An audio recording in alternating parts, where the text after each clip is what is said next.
ganun talaga. Comment. Baka bigla mapanood niya, sabihin niya, yung sinasabi mo oo. Oo naman you know, when you do good, it will come back to you. Hindi naman siya good. So, hindi ko lang ba siya bumalik sa Bongga ni Ivana. Yung mga dinidate mo ngayon, may nagsa-stand out na ba? May parang mas Meron naman. At honest naman ako sa kanila. Sabi ko, I'm not in a relationship. So, if I go out with other people, you know, and you can go out, unless talagang feel mo na, Pero may angat. Meron may isang angat. Oo naman. Ay, naman bongga. na- Pero hindi ka nagbibigay ng second chances. Nagbibigay ako eh. Ay, patay. Oo nga eh. Pero hanggang ano, Second lang. Second lang. Depende Depende sa situation.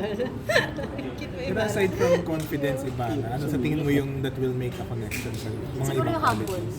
Humble. Ayoko talaga ng mayabang. Kaya yun yung number one. Iba na, anong nami-miss mo no, ginagawa nung hindi ka pa celebrity? Kasi ngayon, ang hirap na para sa yung kumilos, di ba? Yung pumunta sa labas, yung mga yung streets. Mm-mm. Kasi dati malakad talaga ako sa kalye, pupunta ng mall. I love walking around.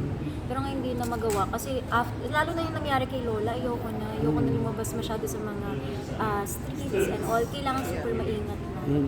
Tapos yung shopping na nakaano lang, sando-sando yung walang forma.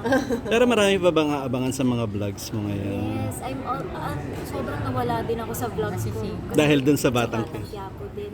And soon, babalik ulit. Kung may choice ka, matalino, gwapo. Matalino. Aanin ko yung gwapo. Titingnan ko lang yung mukha niya. Wala naman kami papag-usapan. Tsaka wala namang kwenta yung, looks lang. Ayoko talaga. Dapat talaga may utak.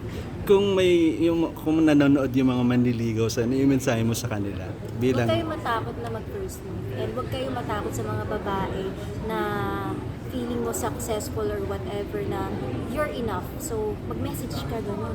oh, General yan. kala ko sa iyo eh. Magulat ka, dami message sa iyo. Tapon na ako. Iba na pa-shoutout naman, fan mo pangalan, Pierre. Ivana.